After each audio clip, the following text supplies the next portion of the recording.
Sans rendez-vous, 15h-16h sur Europe 1. Mélanie Gomez et le docteur Jimmy Mohamed. La santé et le bien-être, c'est sur Europe 1 et nous sommes avec vous depuis 15h bien sûr. Toujours à mes côtés, le docteur Jimmy Mohamed et c'est Catherine Blanc qui entre en scène tout de suite. Catherine Blanc qui est sexologue et psychanalyste à Paris. Catherine, aujourd'hui on a une question d'Odile, on l'écoute. Bonjour Catherine, je vous téléphone. En fait, j'ai une question à vous poser qui m'importe en ce moment. Ma mère a 78 ans et elle est en maison de retraite. Et en fait, elle est veuve depuis un certain temps déjà. Et quand elle me parle, elle m'explique qu'elle a trouvé un amoureux. Je vous passe les détails, mais elle me dit qu'ils ont quand même des rapports sexuels. Alors, je voulais savoir, est-ce que vous pensez que c'est possible ? Est-ce qu'elle perd la tête ? Est-ce qu'elle se prend pour une ado ? Est-ce que vous pouvez m'en dire plus, s'il vous plaît ? Merci Catherine.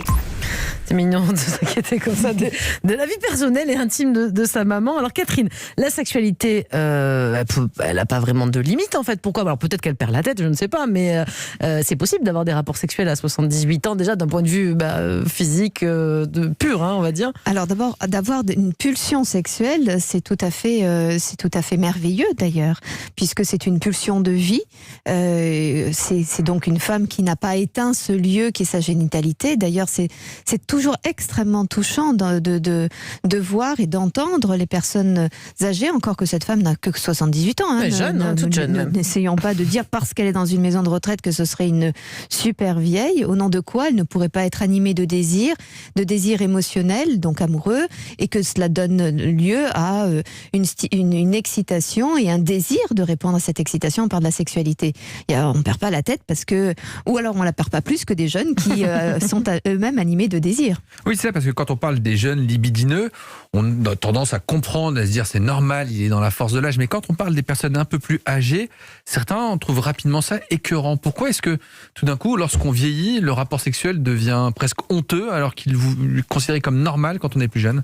Parce que nous avons tendance à réduire la sexualité à une fonction de procréation, et à partir du moment où les gens ne sont plus fertiles, on considère qu'ils n'ont plus lieu d'être sur ce territoire-là. Ce qui arrange bien évidemment la jeunesse qui a peur de partager un territoire parce que ça serait incestuel que de sentir plusieurs générations de concerts en action sexuelle. Du coup, ça devient les vieux qui sont des gros pervers, qui sont libidineux, parce qu'on les imagine avoir des regards sur la jeunesse. Mais c'est la jeunesse qui imagine que le seul fait que la vieillesse soit en action sexuelle les sollicite personnellement. Mais à 78 ans, alors je ne sais pas quel âge a le bourreau des cœurs aussi, puisqu'apparemment elle a trouvé un amoureux, cette maman. Au sein de la maison de retraite. Au sein de la maison de retraite. Oui, est-ce que quand même techniquement il n'y a pas des problèmes ? Parce qu'on imagine que forcément, chez l'homme, on s'imagine 78 ans, 80 ans, 90 ans, qui dit peut-être panne d'érection parfois. Et puis chez la femme, il y a peut-être des problèmes aussi quand même techniques, je sais pas, de lubrification. Non, ça va, ça peut continuer à rouler tranquille jusqu'à la fin ?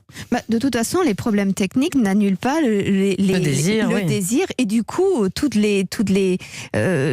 l'art de les contourner. Bien sûr qu'il peut y avoir des pertes d'érection. Ceci étant, perte d'érection, il y a des hommes qui ont des périodes de réfractaire après une érection longue.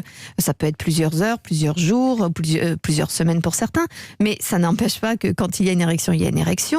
Et puis, c'est pas parce qu'un pénis n'est pas en érection qu'il n'est pas sensible et qu'on peut pas s'en amuser pour la dame et puis lui-même y prendre du plaisir. Et de même, effectivement, elle peut avoir des problèmes de lubrification, mais ça existe déjà sur la génération des enfants qui seraient ménopausés, préménopausés. Et on sait très bien que la génération des quinquas savent très bien s'en débrouiller aussi.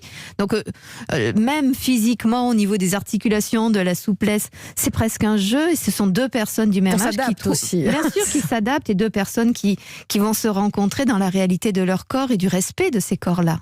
Et est-ce qu'on a autant de désir lorsqu'on a 80 ans ? Parce qu'on résume souvent les besoins des personnes âgées un peu à ceux des enfants, des besoins fondamentaux, basiques, presque archaïques. Je mange, je vais aux toilettes, je dors, mais on a le sentiment qu'après leur âge, c'est terminé, alors que pas du tout.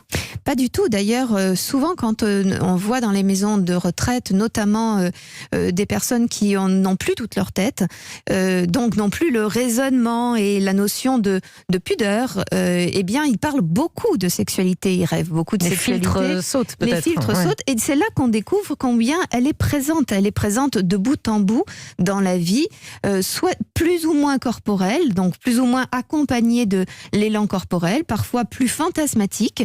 Mais c'est cela qui est très touchant, c'est que dès lors que vous parlez à des femmes de leur sexualité, de leur jeunesse, c'est étonnant de voir combien elles réveillent leurs souvenirs et que c'est encore très palpable dans leur corps. Très bien. Merci beaucoup, Catherine, pour tous ces Je vous en prie. conseils.